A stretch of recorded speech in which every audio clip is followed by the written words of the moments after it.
కామారెడ్డి జిల్లా లింగంపేటలో తనకు ration card ఎందుకు రాలేదని అధికారులను నిలదీస్తున్న మహిళ.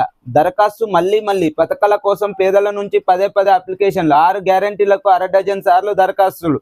ఏడాది కాలంగా ఇదే తంతు. లబ్ధిదారుల బేజారు. దరఖాస్తుల తంతుపై గ్రామ సభలో ప్రజల ఆగ్రహం. ప్రజాపాలనలో ఇచ్చిన ఏమయ్యాయని నిలదీత.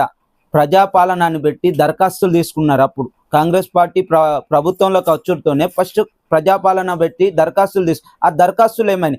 మళ్ళా ఇంటింటి సర్వే అని చేసిరు. ఆ సర్వే ఏమైంది? ఎక్కడికక్కడ ప్రజలలో అసహనం గురవుతుంది. ఏంటంటే మేము అప్లికేషన్లు ఇచ్చుడే తప్ప అర్హులైన వారికి ఒక్క ఇల్లు రాలే, మరి అర్హులైన వారికి రేషన్ కార్డులు రాలే. గ్రామ సభలని పేరుకే పెట్టడం తప్ప ఎన్నిసార్లు అప్లికేషన్లు ఇవ్వాలి? అప్లికేషన్లు ఇచ్చి మేము విసుకెత్తిపోతున్నాం, కానీ అర్హులైన వారికి పేర్లు వస్తలే అని ఆగ్రహానికి గురవుతున్న ప్రజలు నిన్న కూడా గ్రామ సభలలో ఇదే తంతు.